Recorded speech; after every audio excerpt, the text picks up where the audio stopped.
Assalamu alaikum të nderuar shikues të PIS TV-s. Ja ku po takohemi në një tjetër freski verore. Edhe sot me shumë kënaqësi do ndajmë me ju qaste të bukura të ambienteve të ndryshme në mbar vendin tonë.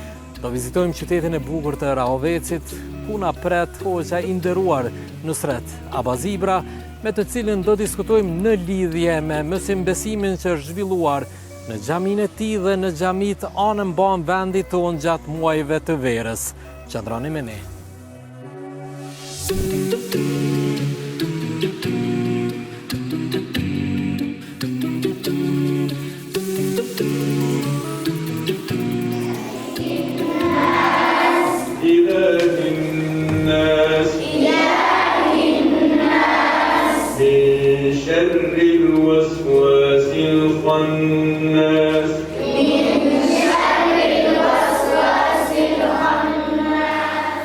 Krahasim me vera tjera, si vjetë kemi bërë një organizim pak më të veçantë, nga se po duhet me përshtatë edhe rrethonave edhe mundësive që na jipen.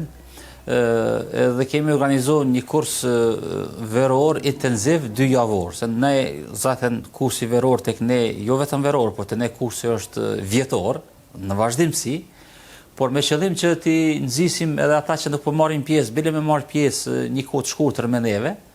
Dhe pastaj, kur marrim pjesë një kohë të shkurtër, e kemi synimin që me vazhdu me neve, edhe kemi bërë një organizim 2 javor, me 30 qershor dhe me 15 korrik, ka qenë kështu ajo faza intenzive e kursit. Pjesëmarrja ka qenë shumë e mirë, kemi pasur më shumë se 300 nxënës që kanë marrë pjesë, nga 2 gjinit, kuptohet gjinia femrore është më aktive, më shumë marrin pjesë. Ndoshta edhe aktiviteti i mualimeve e ka të vetën. Ne kemi në Rahovec 4 mualime që janë shumë aktive.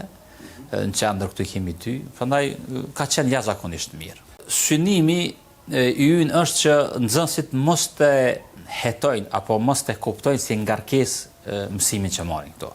Pra është mësim plotësues, është mësim që ata përfitojnë duke bërë edhe aktivitete tjera edhe arrin mësime. Prandaj nuk i ngarkojmë, nuk ka rregulla strikte në atë formë që ndodhet patjetër këtë mësim të arrish, pra sa kanë mundësi me arrin, por dhe kjo metode e ka treguar suksesin jashtëzakonisht mirë, nga se nxënësit vinë me dëshirë, marrin pjesë me dëshirë dhe nuk e kanë stresin që dikush i merr masa ndaj tyre nëse ata nuk kanë mësuar. Pra qëllimi është që ne t'i ofrojmë njohuri edhe të arritura, por pa ndonjë ngarkesë. Prandaj edhe pjesëmarrja është jashtëzakonisht e mirë, edhe pse me thënë të drejtën ne synojmë më tepër, nga se mundësitë janë shumë më të mira dhe kapacitet kemi shumë më shumë, dhe synojmë që të ketë pjesëmarrje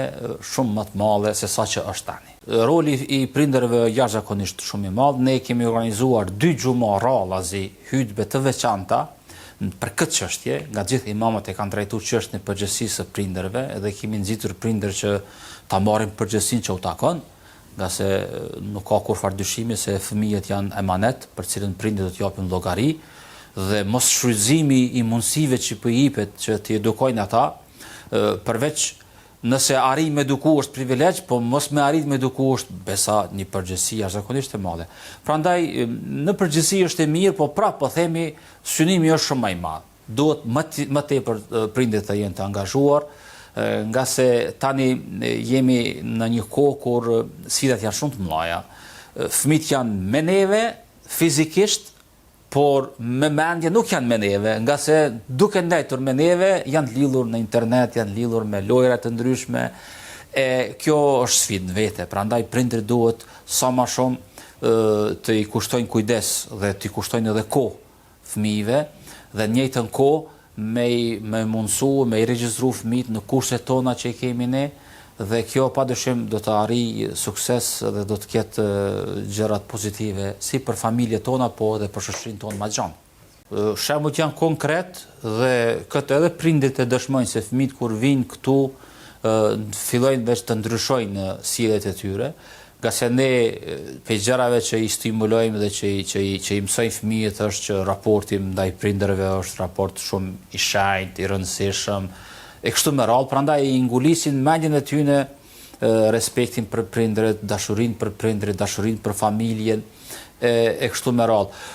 Dhe hiq më larg se sa ne tani në këtë kurs intenziv kemi përcaktuar saqet kryesore, objektivat kryesore, ai ishte përqendrimi në mësimin e 4 sureve, në fakt 5 sureve, edhe tahiyatut, salavatet dhe duat, pra Fatihan edhe 4 sure tjera, Kauther, Ikhlas, Falak dhe Nas.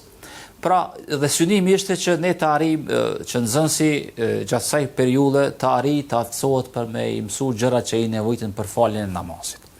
Dhe është kënaqësi shumë e madhe kur i dëgjon për shembull fëmijë të klasës së parë apo klasës 2, 7, 8, 9 vjeç që këto i kanë përvetësuar jashtëzakonisht shpejt dhe mirë. Dhe është sfidë në vete që ne duhet përveç që t'i mësojmë edhe t'i përmirësojmë gabimet e tyre. Shumë prej fëmijëve i mësojnë surët nga pleshtë e tyre apo nga gjyshët e tyre, e shpesh herë kemi probleme në shqiptim.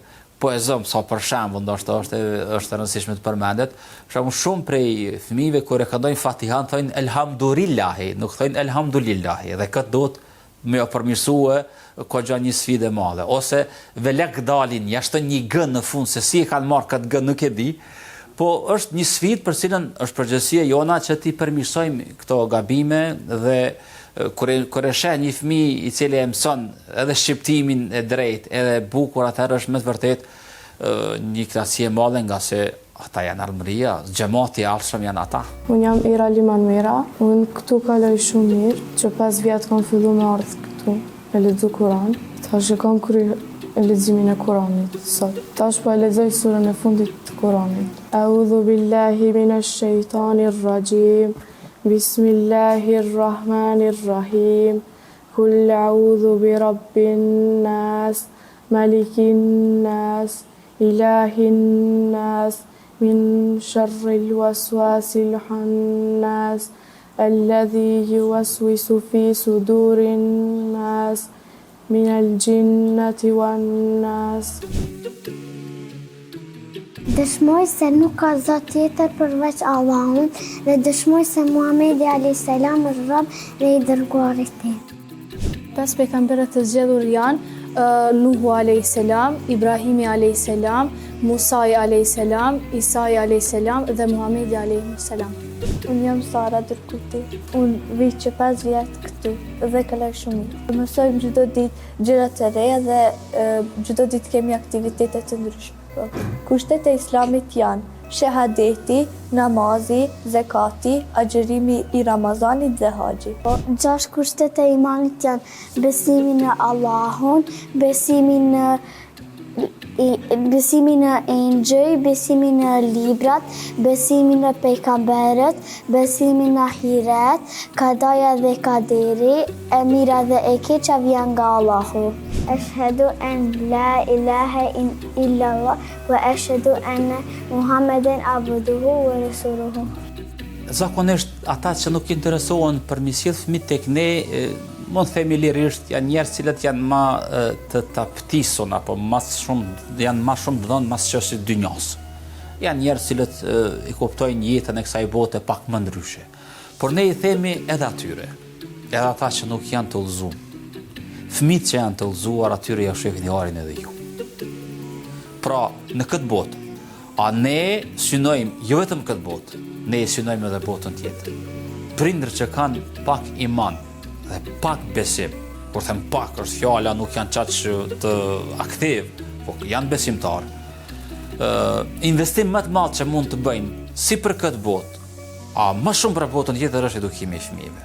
Nga se vetmja formë që njeriu pas vdekjes së tij i mbetet lidhja e tij me këtë botë është nëpërmjet fëmijëve, nëpërmjet duas fëmijëve, nëpërmjet udhëzimit që bëjnë, nëpërmjet punëve të mira që i bëjnë fëmijët.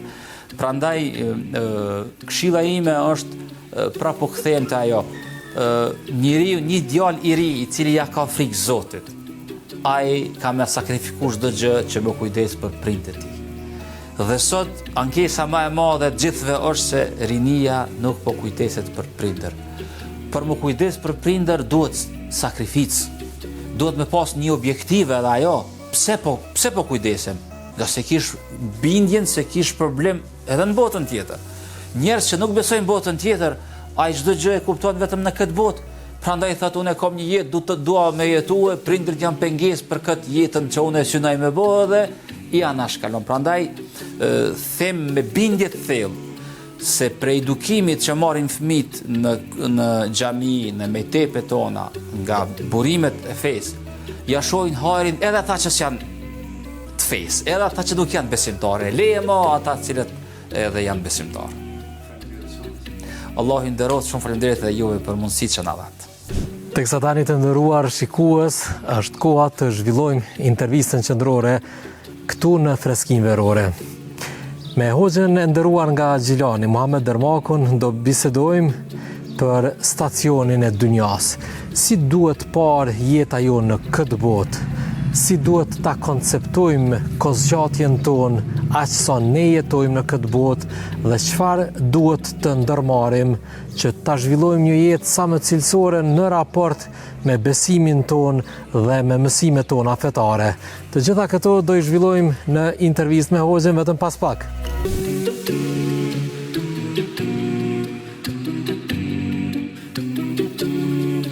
Dhe ja pra të nderuar shikues, tani është koha të zhvillojmë intervistën qendrore këtu pra në Freskinë Verore, ku ka më kënaqësi se sa të bëjmë lëvizje të tilla në ambiente kaq të bukura siç është ky në qytetin e bukur të Gjilanit.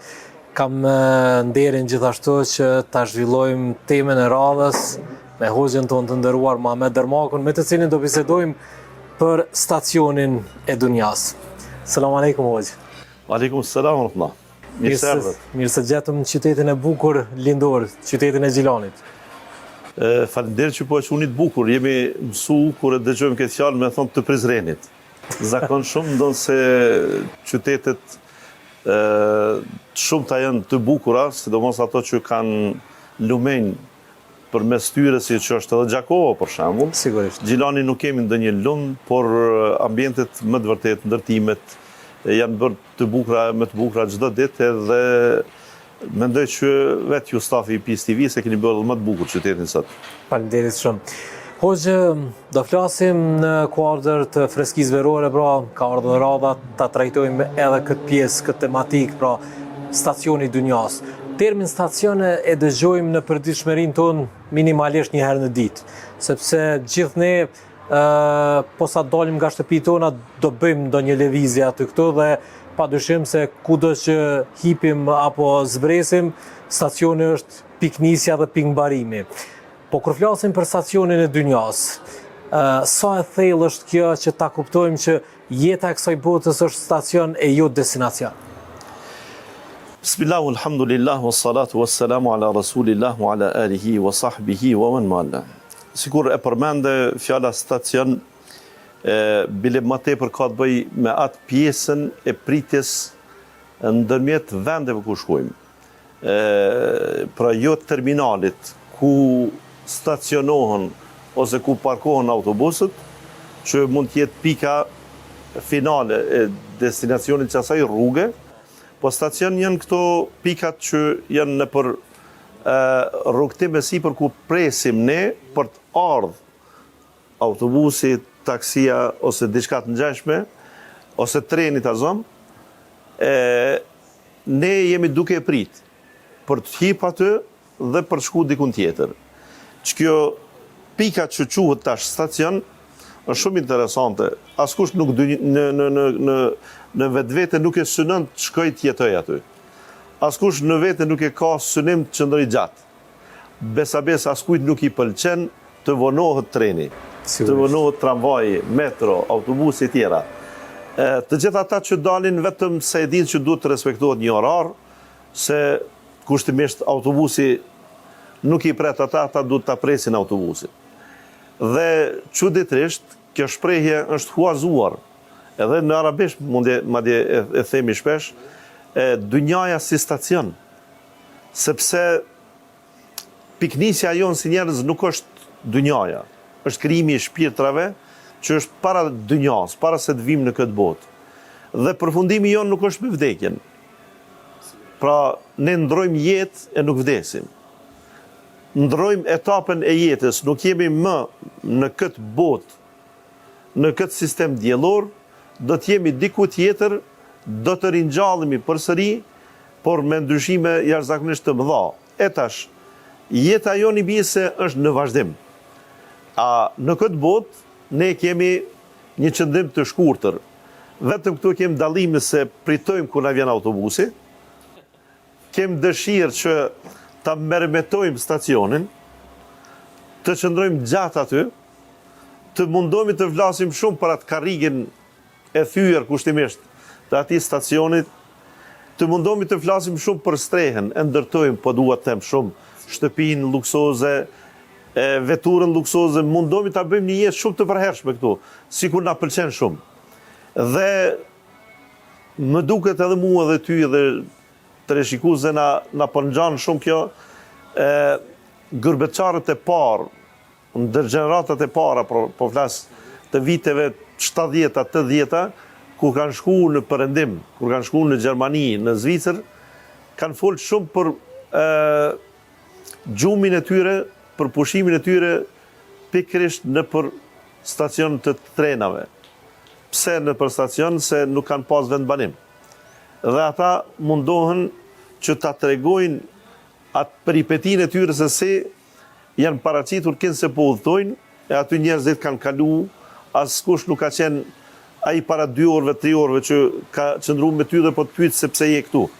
Dhe ata kanë shfrytzuar sikur të ishte hotelaj. Pra thjesht banhofet që i thonë ata, dihet cila kategori e njerëzve kanë jetu në banhof.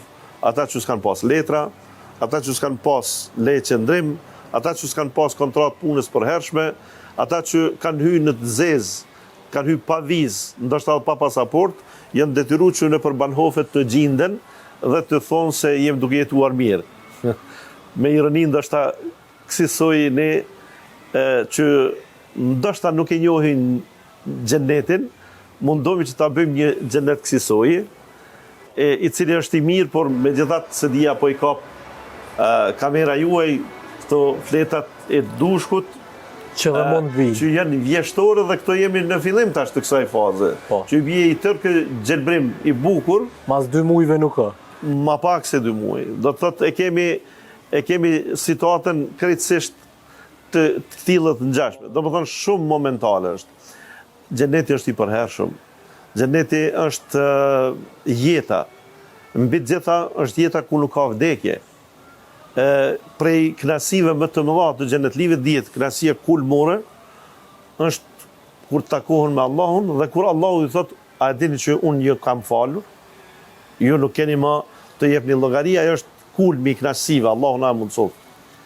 Por njëra prej knasive të xhenetit është kur sillet vdekja në formë të një dashi. Dhe i dërguari sallallahu alaihi wasallam na rrefon këtë dhe do të vihet me vdekjen në formë të një kafshë, do të therret para syve njerëzve dhe kjo është vdekja. Kjo nuk ekziston më. A ka më kënaqësi se të kesh të garantuar jetën? A ka më kënaqësi për shembull për një të smuar kur shkon në spital, shtrihet, edhe nëse është në intenziv ose dikun që zakonshëm shumë njerëz kthehen të vdekur, ta zonë, ti thuhet atij që në hyrje të spital ta ka dikush këtë garancion të thuhet ti do të dalësh me të sigurt, do të dalësh me këmbët tua, do të esësh, do të jesh ai që do të kesh jetë përsëri, ajo do të ishte si arritje më e madhe që mund t'ja japësh atij. Dhe dikush që jo vetëm që është në xhenet dhe i shijon ato mirësitë e xhenetit, por do të jetë i përhershëm dhe pa vdekje. Dhe gjëja tjetër që është po ashtu interesante dhe më interesante të themi, është se dikush me të mirat mund të krijojë edhe monotoni. Mund t'i duket po mirë. Ç'është ky lumi me qumsht? Ç'është ky lumi me mjalt? Ç'janë interesant këta shtretër me margaritar në dhoma pra prej përshkrime më interesante, ma thjesht, çfarë syri nuk ka pa mendja, nuk di të imagjinoj, as veç s'ka dëgju e tjera. Pra, gjitha këto bukuri i ke me rakun për të ripërtritshëm, të nesërmen të duket se sigur nuk e qenë dje fara aty dhe i shijan me shumë mirësi. Gjitha këto është po i përmendi që kjo stacioni i jonë këto nuk i ka. Interesant është vërtet të duket sa i vobek të ky njeriu që nuk pas ka shtëpi të vetën, pra kjo nuk e pas ka synim ta pres trenin, ta pres autobusin dhe tu thëj, po kjo e pas ka synim që në atë strehen që eventualisht mund të pik nga pak, aty ku të rok fryma, por jo ndoshta bash direkt.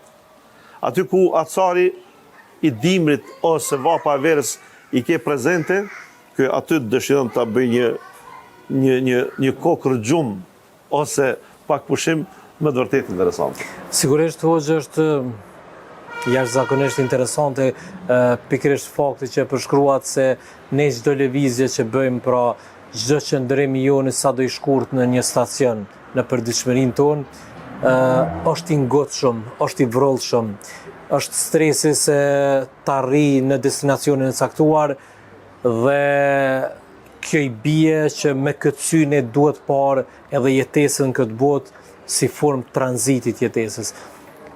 Po jo që nuk e arrim këtë mënyrë të pamërit, sepse natyra njerëzore është atill, Hoxhë, kur ne edhe lëvizjet që i bëjmë nga qyteti në qytet, ose nëse shpërngulemi me familje për një javë për të bërë pushim diku, ajo javë na duket e gjatë për më kthy në shtëpi tona. Ai bie që me të vërtet koncepti jonë i të menduarit dhe i planifikuarit është i lidhur dhe i mishruar vetëm me këtë botë në mas të madhe? Me do mos kjo është. Atë që përmende, unë nga ajo që kam pa pra në këto lloj stacionet, po e them të trenave, të tramvajve, të metrove, në për metropole të ndryshme, sidomos në Evropë, në Turqi, njerëzit vrapojnë. Aty nuk e shet dikën se po lëviz me ecje normale. Të gjithë ecin shpejt, madje dhe vrapojnë. Sepse kanë synim, kanë destinim. Çfarë dinamike ka Londra ta zëm. Po. Çfarë ecje e shpejt në për vendkalimet e njerëzve dhe çfarë vrulli, sepse secili mundohet që ditën e tij ta bëj dy fish, që të zë prej orarit të punës sa më shumë punë. E pse kjo është? Vetëm pse ka synime. Ka synime më tutje përtej asaj. Dhe këtë udhëtimin e ka mjet, nuk e ka qëllim. Këtë lëvizje prej këtij vendi në vendin tjetër ka për shku për të kryer një punë atje. Pra qëllimi është kryerja e punës dhe mend nuk i ka te udhëtimi. Për këtë arsye nuk bëhet shumë fjalë sa komode do të ishte karriga e autobusit në atë rast. Nuk është shumë problem. Përveç nëse është udhëtimi shumë i gjatë, që të bën lodhje të trupit, pra ai udhëtimi që mund të zgjas gjysmë ore, një orë, nuk është shumë problem për komoditetin e njeriut, sidomos të atij që me padurim është duke e prit atë udhëtim, për shembull me aeroplan. Nuk na bën pesh sot ishe alamet njerëzit e pasur udhtojnë me kompani që vetëm kanë besueshmëri të aeronautikës që do të thotë i ka plotsu kushtet ajo kompani që të operoj me linja ajrore, përndryshe është, si themi ne, është glë si aeroplan. Këti nuk i bën përshtypje kjo. Nëse ky aeroplan niset për 2 orë më herët se sa ai tjetri që është i asaj linjë që ka aeroplan komod, 5 parë nuk i jep. Ani pse është biznesmen i madh. Pse? Se nuk e ka qëllim ambientimin, komoditetin në aeroplan, sa ka për qëllim me mri më herët atje dhe me shfrytzu kohën. Kjo i bjen se ke destinim. Pse neve kjo po na mungon? Është shumë e vërtetë. Dhe këtu duhet të punojmë tepër, secili me vetveten. Ne e kemi pasqyrën për ahiretin të mangët. Nuk them nuk besojmë, por besimi është i zbet.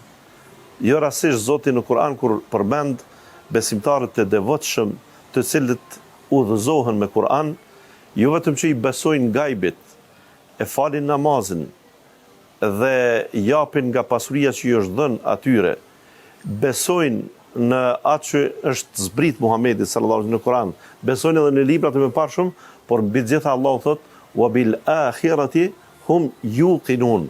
Sa i përket ahiretit nuk thot besojnë tash, janë tërësisht të bindur.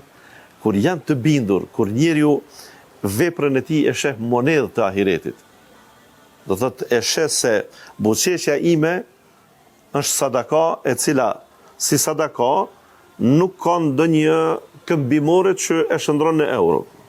Kjo këtu humb, por kjo sadaka është vetëm në ahiret, është këmbimore që e shndron në vepër të shpërblyeshme që i themi ne sevape pra. Sigurisht. Dhe sa e mirë do të ishte kjo vepra jote që është e shumt nga fusha të ndryshme, kur ti bën të tilla dhe e kupton qartë se punë e madhe apo ma din njeri apo nuk po ma din njeri. Punë e madhe a ka kuptuar që unë kam bërë këtë mirësi apo jo. Punë e madhe a e kuptoj ai që unë isha shkaktari, ndërmjetësi apo jo.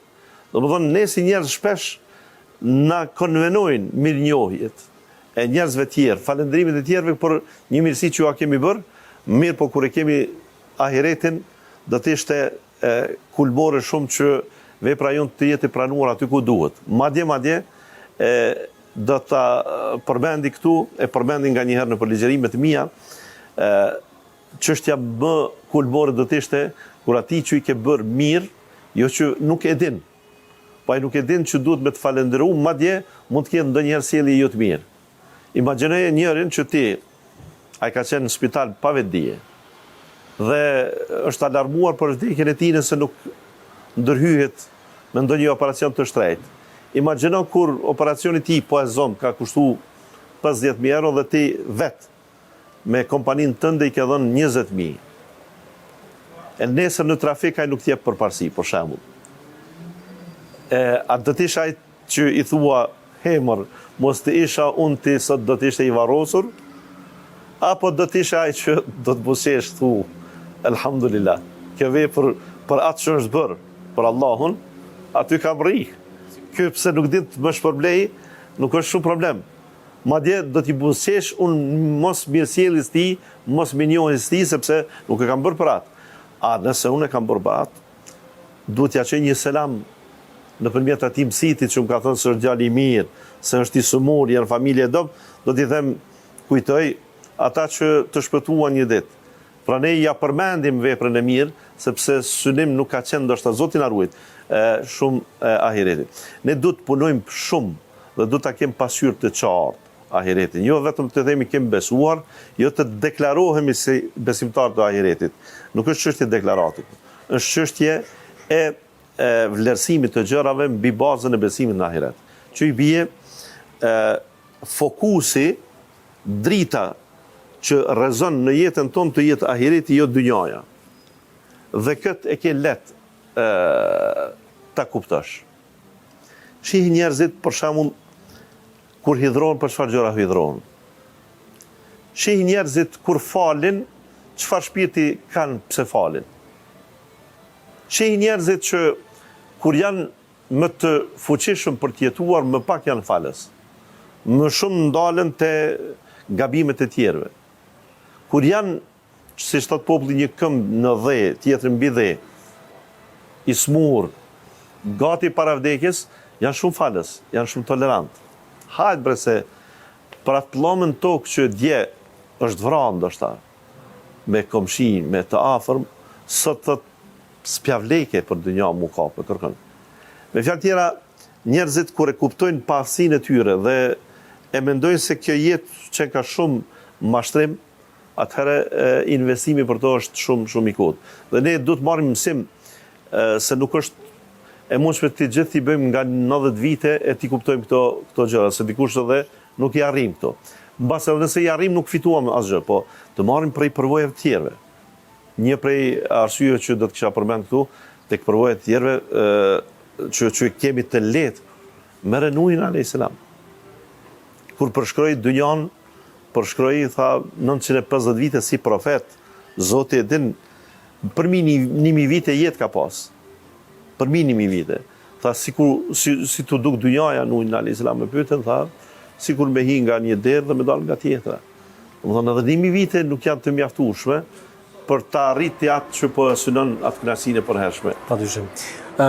Hoxhë, sikur nga njerë na u krijohet përshtypja se kemi dy grupacione të njerëzve të cilët e dominojnë shoqërinë tonë. Sikur njëri grup është që punon ditë dhe natë, nuk dalet dhe për asnjë moment vetëm nuk reflekton e as nuk mediton për të mirat që krijuesi ja ka fal, për gjitha mundësitë që ai posedon, për pasurinë të cilën e gëzon, dhe kemi një grupacion tjetër që ta them kështu nuk mundohen për zgjalli, sepse nizën nga parimi që krejt kena milon, sot je nesër nuk je. Si ta gjejmë një grup të mesit, i cili kupton qartë gjërat, i cili punon, zhvillohet, por është mirënjohës, është falendërues dhe e ka parasysh faktin se gjitha këto mirësi janë jashtëzakonisht momentale dhe nesër mund të mos t'i ketë, por të njëjtën kohë të jetë i motivuar e jo si grupacioni tjetër të cilët pra nuk mundohen për zgjalli, sepse se një ditë kena milon gjitha ajo dihet, por tash nuk do me thonë që na 70 vjet jetë i bëjmë ta presim momentin e vdekjes, apo jo? Padyshim. Koncepti islam është shumë i shëndosh në këtë pikpamje që keni spikatur tani. Edhe unë kur mora këtë sham këtë dushku, që pas 1 muaj ose 2 muajve do të bëhet i tërë këtë gjelbrimi i vyshkur, kjo nuk nënkupton që ne do të pajtohemi me të, dhe nuk nënkupton që ne të mos e mbjellim prapë në vitin tjetër, ose të mos e bëjmë mirë. Kjo nënkupton që ne të mos e lidhim zemrën. Përndryshe, pse krejt kemi milon, duhet krejt me i bo. Kjo nuk nënkupton që ne mu pasivizu, edhe me thonë, me të pyet dikush shkaj duke bo, jam në pritje të ahiretit. Gabim e ke. Nuk është koncept i shëndosh nga këndvështrimi islam. Je gabim. E i dërguari sallallahu alaihi wasallam tha, nëse dikush ka një fidan në dorën e tij dhe e di se nesër është kiameti, por nesër dhe ajo shtëpia e tij me beton do të rënohet, ky thot le ta mbjell sot fidanin e tij. Që i bie se është shumë i sigurt që ai para 4-5 vite nuk do të jep lulet e para, nuk do të jep frutat e parë. Mirë po, le ta mbjell. Edhe nëse e di, e ne nuk e dim ahiretin, shkatrimin faktikisht kiametin të kësaj bote, edhe nëse e din, pra fidanin mbjelle. Jeto për këtë botë sikur të jetosh gjithmonë. Jeto për ahiretin sikur të vdesësh nesër. Këtu do të jetë jeta jonë mes. Pra, kur është në pyetje a ta bëj mirë këtë punë apo ta bëj keq, pejgamberi sallallahu alaihi wasallam tha, Allahu e do prej robit të tij punën që kur e bën e përsos. Mos e bëj një punë me thonë, po kjo shtëpi ka mërzu ashtu kështu. Unë jam duke e renovu tash. Unë jam duke e riparu. A do të rëzohet në planet e mia pas 5 vite dhe ta ndërtojmë një të re? Apo këto 5 vite mund të jenë ndryshe krejt për aspekte shëndetësore, për aspekte të ndryshimit ekonomik e tjera, e ndoshta në këtë shtëpi rri edhe 15 vite, ndoshta edhe 50 vite, atëherë këtë punën e sotme t'i bëje sikur kjo shtëpi do të jetë e përhershme, bëje mirë. Dhe ti do të shpërblehesh për punën e përsosur që e bën, të përkryer, sa më të përkryer në suazat njerëzore që e bën. Pra kjo nuk kupton që ne të jemi neglizhent si ata, haq se këtë kemi milon, por është ky problemi tjetër që edhe po t'i thuhet këtij në momentet e mbjelljes se ti mbase nuk mund ta hash frutin e kësaj pemë.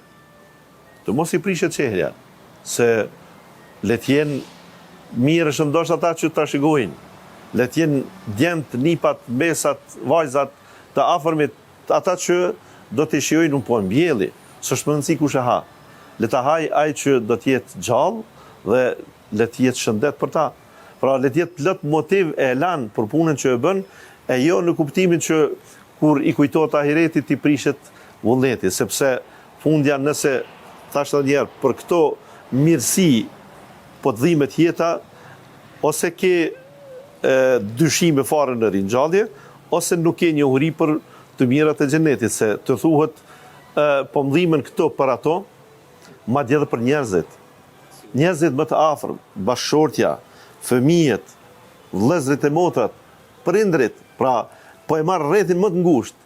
Janë njerëzit më të mirë, më të afër që ne dëshirojmë ta bëjmë jetën me ta.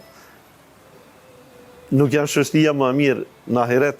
Urojmë që ti kemi edhe këta pjesë të jetës tonë në ahiret, por shoqërimi me njerëzit e xhenetit është klasi krejtësisht tjetër, kur nuk bjen mend. Unë shpesh do ta kisha marrë një shembull shoqëria e mirë e disa njerëzve. Kur i pyet disa shpesh kur i takon që janë as të mishuar në fjalë, as të lirë, as të dashur në bisedat e tyre, ti në fund fare i pyet a jeni edhe lidhje gjaku? A keni farevesnit diçka? Kur thonë ata ne jemi vetëm shok. Sa herë ne prishemi, kushtimisht me familjarët e ngushtë për shoqërinë e gjerë. Pse? Ju duket që shumë kohë po kalojnë, por është e ëmbël shoqëria. Pra, sigur ju që jeni të afërmit tanë, të ëmbël, të mirë, janë edhe ka të ëmbël të mirë dhe ku na pëlqen shoqëria ne kalojmë kohë edhe me ta. E po dua të them pra, edhe njerëzit, edhe pasuritë e ndryshme të kësaj bote, të investojmë në të gjithë këta, por të mos mendojmë që kur i lëm këta do të jetë mjerim për ne andej, përkundrazi do të harrojmë këta fare. Hoxhë, duke shpresuar se gjithë ne do ta kuptojmë thelbin e gjithë këtij diskutime dhe këtyre këshillave të arta që ju i spikatët për këta minuta, pra që përditshmëria jonë të jetë e lumtur, e harreshme, gazmore, pas një dyshim dhe pas një pesimizëm, por vetëm me optimizëm dhe me vullnet. Unë të falenderoj shumë për gjithë këto këshilla dhe këta minuta që ndatë për ne dhe shikuesit tanë. Faleminderit edhe për ju për mundësinë dhe me të vërtet në këtë bashkëbisedim përfituesi i parë jam unë vetë. Me të vërtet ne e kam dëgjuar prej babait tim, Allahu e mëshiroft, që ai interpretonte një hoxh, thotë, a dini pse ju nuk po e doni ahiretin?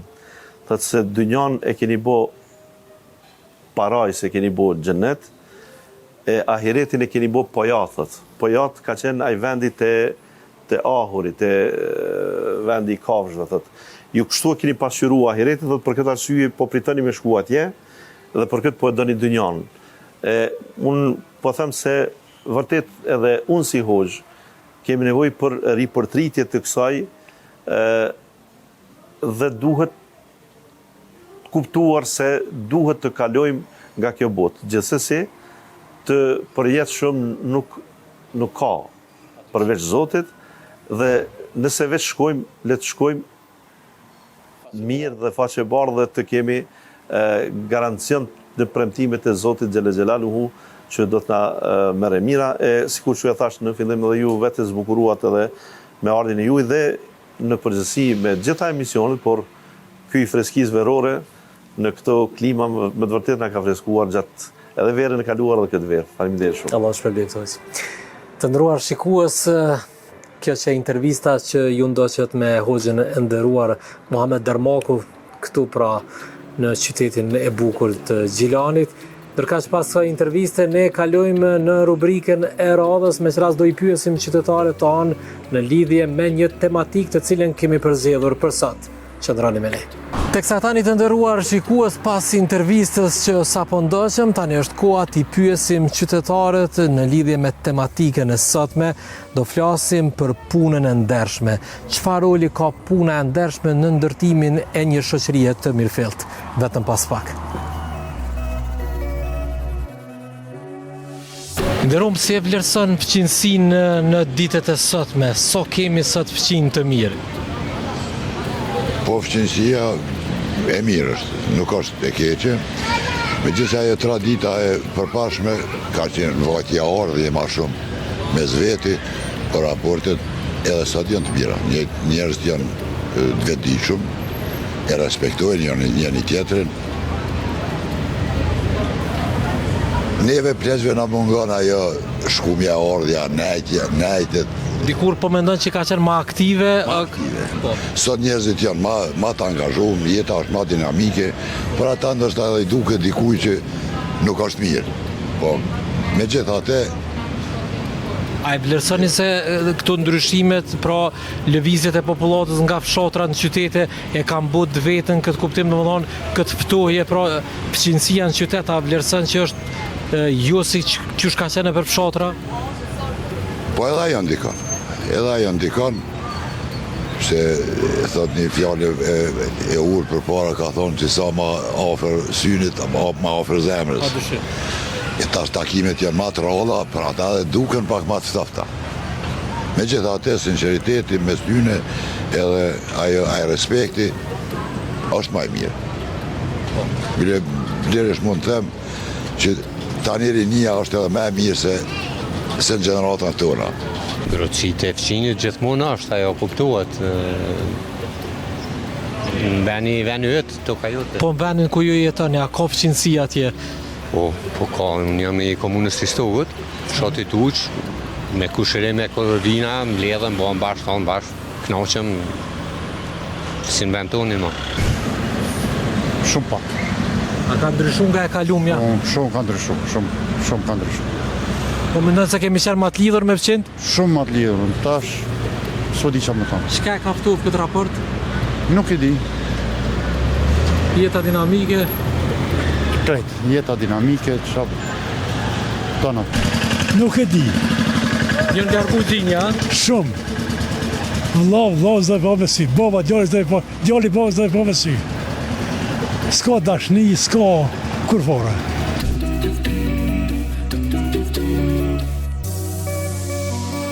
Po pra të ndëruar me që pas këtyre mendimeve që ndoqëm nga qytetarët në lidhje me tematikën e fqinësisë së mirë, tani është koha të zhvillojmë intervistën me hoxhën e nderuar Fadil Musliun, me të cilën do zhvillojmë edhe më tej këtë aspekt. Nderuar hoxhë, selam aleikum.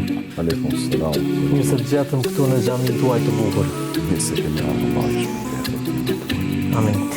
Hoxhë, ne i ndoqëm mendimet e qytetarëve pra të cilët kemi pyetur në lidhje me fqinësinë e mirë, me rolin e fqinësisë, pra si ka qenë ajo të kaluarën, si është sot. A mund na folni fillimisht si e sheh feja jonë islame pra fqiun e mirë dhe në përgjithësi si koncept pra si e trajton fqinësinë? Po, bismillahirrahmanirrahim. Pa dyshim se njën nga komponentet e rëndësishme në jetën e besimtarit musliman janë edhe fqinjtë e tij. Për ata nëse Allah ka begatuar me fqinjtë e mirë, atëherë është një shtyp për shtyllave të lumturisë, sepse pejgamberi sallallahu alaihi wasallam kur i ka përmend gjërat që bojnë besimtarin të lumtur, njërën prej atyre e ka përmendë al-jaru salih edhe fqiu apo fqiu i mirë.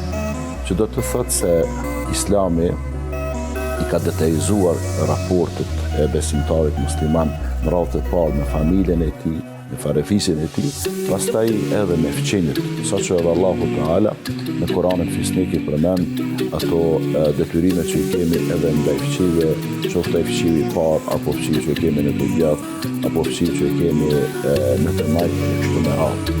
Edhe vetë pejgamberi a.s. e promovonte shumë mbajtjen e lidhjeve fqinësore, saqë njëra shumë është interesant kur ju tregon shoku të tij thotë ka ardhur Xhibrili, aq shpesh edhe më ka këshilluar për mbajtjen e lidhjeve me fqinjët, më ka këshilluar për bamirësinë ndaj fqinjëve, më ka këshilluar për sjelljet e mira ndaj fqinjëve, edhe për të drejtat e fqinjëve, saqë thotë kam menduar se mos fqiu po më e trashëgon, mos po mbetet një lloj trashëgimtari. Thotë aq shumë i ka dhënë rëndësi Allahu i madhruar fqinjëve. Andaj ai cili dëshiron një jetë të lumtur, ai cili dëshiron të ketë një jetë të qetë, një jetë të rehatshme, sigurisht se edhe mbajtja e lidhjeve fqinësore me fqinjët që i kemi që na rrethojnë e bën këtë gjë, apo thonë të drejtën e nxit apo e stimulon shumë jetën e lumtur, jetën e rehatshme, jetën e qetë kur i kemi fqinjët e mirë. Hoxhë, krahas mësimeve fetare, ne si shqiptarë dhe në aspektin kombëtar të kalumen e kemi kultivuar jashtëzakonisht shumë dhe i kemi dhënë frymë dhe hapësirë pra trajtimit të raporteve fqinësore, pra në aktualitetin kur po flasim, a ka ndryshuar kjo qasje dhe A qëndrojmë po të njëjti që kemi qenë dikur në këtë aspekt? Me keqar dhe them jo, ajo tradita e vjetër që kemi pas, tradit e begatshme, tradit, më me thonë, që në lanë të pare tonë, prindrit tonë, gjyshrit tonë, është tretur apo është venitur, po shkon duke u larguar apo duke u zhdukur.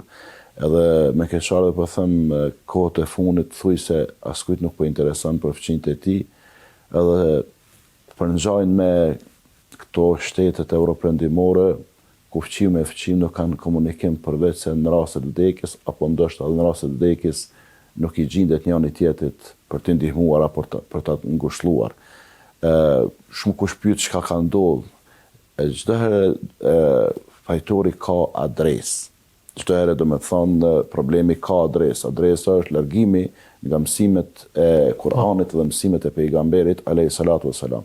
E pastaj shteja kësaj edhe hapjen e kufive nga të katër anët e botës edhe ardhmën e kulturave të ndryshme. E si popull kështu, popull i mirë po është interesant se dim shumë shpejt mi imitu të tjerët në gjërat edhe jo të mira. Se për gjërat e mira me i marë për të tjere nuk ka gjatë keqe, me marë njeri u dijen, me marë këto zbulimet shkencore apo të ngjajshme, shumë në rregull është, ama me marë disa tradita të cilat nuk përkojnë me neve në radhë parë si besimtar musliman, po edhe si qytetar të këtij vendi, atë shka e zbehin atë lidhjen fëqinësore. Kështu që sot në shumicën e rasteve, sidomos në qytetet e mëdha, siç është ky qyteti, po edhe qytetet tjera, fëqinjet ndoshta mund të komunikojnë apo mund të kenë ndonjë komunikim vetëm në raste të vdekjeve, apo ndoshta edhe raste të smundjeve. E një pjesë tjetër, as me rastin e smundjes, nuk kanë vizita, as me rastin e vdekjes, edhe janë shkput ato lidhjet, edhe jeta është bërë si e zymt, apo jeta është si e zbet. Sa që i vetmi që i bashkon dështë fëqinjet, është rruga aty ose lagja, edhe ecja apo kalimi me makinë, këta që jetojnë në banim kolektiv, mas shumë t'i bashkon ashensori, se hypin aty edhe zbresin, edhe ngjiten larg gjatë ditës, për ndryshe janë zbe shumë këto raporte.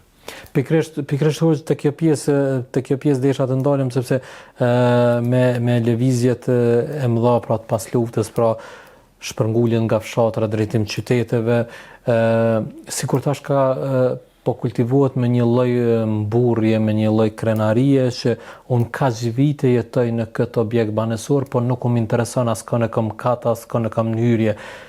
Pse kjo mburrje në të kundërt, pra pse kjo mburrje që unë kam arritur për kaq vite ta mbaj nivelin dhe nuk përzihem me askën?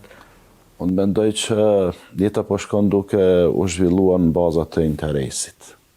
Dhe bota perëndimore është botë materialiste, edhe çdo gjë funksionon në bazë të interesit. Edhe këtu tek ne, ti nëse je person autoritativ, nëse je ti pasur, nëse je fytyrë publike, ka mundësi që të thrasin fëqinjt, apo të flasin, apo të vizitojnë. Po nëse nuk ka ndonjë interes material, apo nuk ka interes politik, apo interes të zhvillimin ndonjë tregtie biznesi me ty, një pjesë absolutisht janë të pakujdesshëm, të pavëmendshëm, sepse parimi i jetës së tyre, parimin në jetën e tyre është interesi. Me kanë ka interes i mban lidhjet, me kanë nuk ka interes nuk i mban lidhjet, dhe kjo po më përngjason me vitet e 80-ta apo fillimi i viteve të 90-ta kur ne ishim 3 atëherë, apo edhe kur kemi qenë fëmijë edhe më herët, na tregojshin për në perëndim disa shtete, disa vende që ishin familjarët tonë, apo fëqinjt tonë, se qysh është jeta e mirë, e qysh janë njerëz të kulturuar, njerëz të sjellshëm, sot që kemi thike fëqinj aty që me vite, 10, 20 apo 30 vite, kur thike, kur s'u kemi dëgjuar të folë aty në banesë, kur s'kemi biseduar, as ndoshta s'kemi taku me vite të tëra, edhe paraqesni dëgjuar si jetë e mirë, edhe pse dhe atëherë unë e kom konceptu këto si gabim edhe si fëmijë kur kom qenë, që kom mundësi njeri me jetu në një ndërtesë, apo në një lagje, e me vite të tëra mos me folë me fëqijun, apo mos me taku me fëqijun, të pakten me ato që ki para deres, ose ato që ki në të djathë, ose ato që ki në të majtë, unë s'po thëmë të ashtë fëqinësin e lartë, po që kjo fëqinësia e afer, që ka është që përmenë edhe Kurani, e përmenë edhe pejgamberi, alayhi salatu wassalam. Andaj, ku është rrugdale është më këthyn traditën tonë, edhe na vetë si besimtar musliman me promovue fëqinësin e mirë, nëse të tjerë nuk dojnë, në të pakten me rastin e festave, si që është Fitr Bajrami, Kurban Bajrami, me i përgëzue, edhe pse jo dhe me ndonjë dhuratë, sidomos për fëmijët, për të ritë, me i ftu ata ndonjë herë për një kafe, apo për një çaj, për një bisedë të shkurtër, me u ndalë në barra, po, ku jetë në banim kolektiv, dikun ku e ke mundësin, me i pyet për hallet, për brengat, shqetësimet e tyre, me ndimet me ta, po edhe me rastin e fatkeqësive, smundjeve, me i vizitua, me rastin e vdekjeve, me i ngushtlue, nëse ka mundësi fizikisht, kjo është me e mirë, apo s'ka mundësi fizikisht atë edhe për mes telefonit, në ka gjatë të keqe. Sigurisht. Edhe na jemi ata që do të me i promovue vlerat, na jemi ata që do të me i rujtë traditat e mira, se pejgamberi alayhi salatu wassalam, është interesant, prej fëqinje që i kishte, ishte edhe një fëqi jehudi, hebrej. Edhe ai qifti bashkëtorë kishin një djalë i ri, i cili në vazhdimsi vinte te pejgamberi alayhi salatu wassalam, e vizitonte dhe komunikonte me pejgamberin alayhi salatu wassalam. Edhe kalun 3-4 ditë, 5 ditë, disa ditë kalun, po jo shumë ditë, edhe ai nuk erdhi në vizitë te pejgamberi alayhi salatu wassalam, edhe u interesu pejgamberi alayhi salam për gjendjen e tij, edhe i pyeti shokët e tij ku është ai djali, ku është ai çuni që nuk po na vjen vizitë, po takojmë me ata fare këto ditë, i tregojnë ata thonë dërgoj me Allahut si duket është goxha shumë i smur. Dhe pse s'më keni treguar? Ata çuditën se nuk ka pasur ai pozitë, nuk ka pasur fare autoritet aty në Medinë, nuk e ka njohur dikush që mu interesua i dërguar me Allahut për to. Edhe masi e kuptoj gjendjen, pasi që e kuptoj gjendjen, unë ngrit dhe shkoj me vizitua. Ku shkoj me vizitua, kishin qenë ata më të afërmit afër tij, ai kishte qenë i shtrirë, edhe ishin momentet e fundit, që thot populli kishin rrugën e dekës. Edhe pejgamberi alayhi salatu wassalam i pa shenjat e vdekjes në tyrën e tij, atëherë i tha atina që thuaj la ilaha illallah Muhammadur Rasulullah, që ta thot shahadetin. Pra mendoj tash në këtë gjendje u interesu shumë pejgamberi alayhi salatu wassalam për ta, për shahadetin. Pse? Sepse shahadeti është që me thonë ajo ura ndarëse. Po, në mes të xhenetit edhe xhehenemit.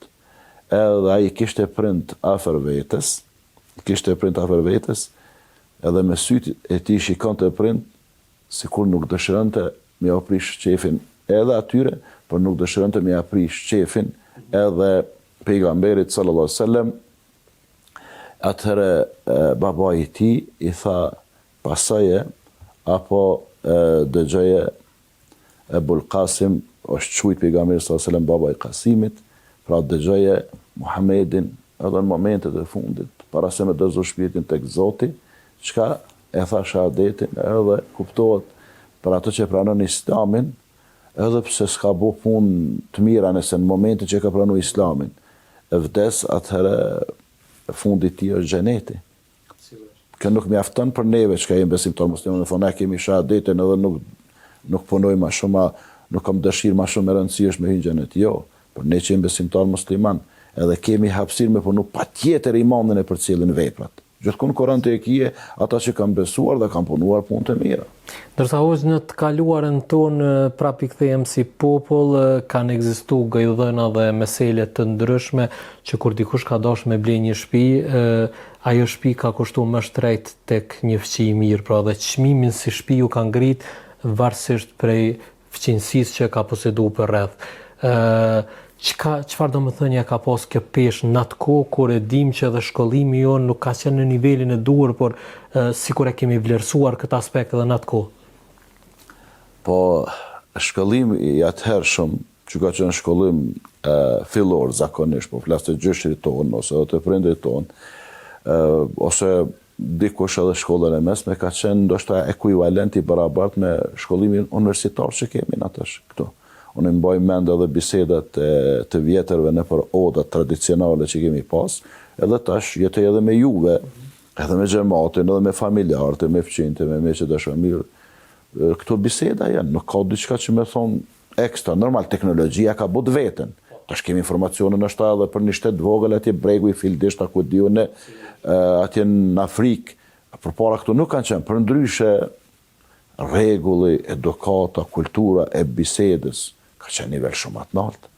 Tash i ke 20 vjet vëlla, 10 minuta nuk mundesh me i pas të përqendruar, nuk e kanë vëmendjen te ai që flet te folsi. Atëherë një ka fol, një blak në 80 vjet, 20-30 minuta gjithë e kanë dëgjuar. E ka kryej, e ka marrë tjetri fjalën. Edhe kanë shku fqinj te njëri tjetrin, kanë bë biseda me njëri tjetrin. Ma merr mendje që largimi nga feja i sjell gjitha këto pasojat që ne sot në farforme ndoshta edhe po i vuajmë, edhe kjo nuk është fatkeqësia më e madhe nëse neve disohemi, sepse jeta me fqin është jetë, që thashë edhe në fillim të intervistës, është jetë shumë më e lumtur, shumë më e begatshme. E ajo që kanë thonë plesht edhe unë sot e dëgjoj prap, kur dikush e shet shtëpinë ose banesën, thotë aty thotë për shembull te shtëpia ime, ata fshi që i ki për rreth janë secili për mashallah. Mirë po ka dhe raste që dikush e shet, edhe i thotë Zoti ta bof çarën se unë me këta belagjin, gjuhën popullore, për shprim, s'ko mujt me bo. Zoti ty t'ni moft. E këtë e kom pa në vitin 2009, kam qenë në Francë, me shërby imam për Ramazan, një qytet jo i madh, në kufi me Zvicrën, edhe interesant që ndryshojshin çmimet e banesave shumë.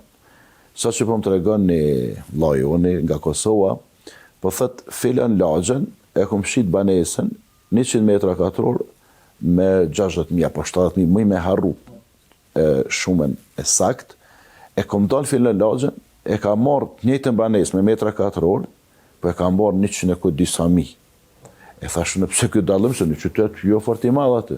Pse tha aty banojnë, tha të komunitetit afrikan. Komunitetit afrikan, edhe tha gati deri mëngjes kur tha nuk lëmë me fjet. Bojnë zhurma, marrin kerët, bojnë si farslajfitjer, me matorra, bërtasin, marrin pije dalin para lokaleve, para banesave, në barë, kështu tha, aty s'mundesh me zhvillu jetën i qetë. E tha lagjet më të lira, tha janë ku janë çto komunitetet e tyre, s'po du me i përmend se i diellet cilat shtete. E na tha dash më tërhiq, sepse tha zhvilloj një biznes, ai kish një lloj biznesi. Edhe tha mua do të më ngrit herët mëngjes, me dalë me fillu punë, unë natën nuk më nejt ashtu i zgjum, edhe e kom pa vet në muajin Ramazan. Kemi kaluar në atë lagje në ora 3-4 njerëzit, sikur me qenë si ditës, po, të ndajt, shtu bisedua. Edhe kjo sot dhe kësaj ditë e vlen që fqini mirë ta hjeshën lagjen edhe angrit çmimin shtëpisë ose banesës, edhe fqini i keq ta irriton lagjen. Po, edhe ja ul vlerën, ja ul çmimin banesës, edhe pse sot edhe për të këqinit ka i laqë, se tash organet e rend nuk janë sikur përpara që s'janë marrë me këtë çështje, edhe në këtë aspekt raportimi tek organet e rendit, nëse jeta bëhet e pa më i shmangë edhe konfliktet. Po, sigurisht, nëse jeta bëhet e pa mundshme është edhe një adresë që nuk duhet me harrua. Qartë. Hoxh, të falenderoj shumë për këta minuta që ndat për këtë intervistë, pra dhe që dhat kontributin pikërisht në lidhje me një tematikë që është koherente dhe është e përditshme çdo herë për ne. Faleminderit edhe juve, edhe na të mos presim prej të tjerëve, po ne vetë të fillojmë të përmirësojmë. Çka të përmirësojmë? Veten tonë. Ne të rregullojmë fqinësinë tonë, se sigurisht as mua as ty, Zoti s'ka më na pyet ditën e gjykimit pse s'jeni interesuar për krejt Kosovën ose Shqipërinë ose Maqedoninë, me rregullu raportet e besimtarëve.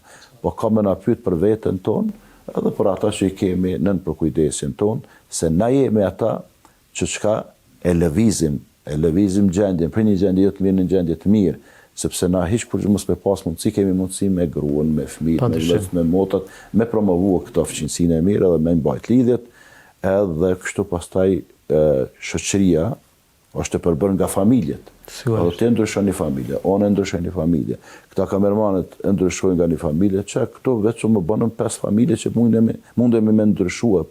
Pastaj nëse edhe në xhami këtu vinë shembull me qindra apo mira besimtare, edhe ata me ndryshu që shtu ndryshon edhe gjendja e popullit. Faleminderit edhe për punën që po e bëni edhe po na freskoni me këtë stin të ngrohtë. Shumë faleminderit.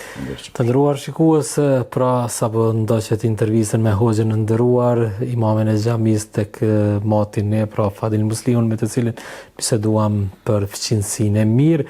Ndërkohë këtu shfrytëzoj rastin edhe ta mbyllim emisionin e sotëm deri në takimin tonë të radhës. Asalamu alaikum.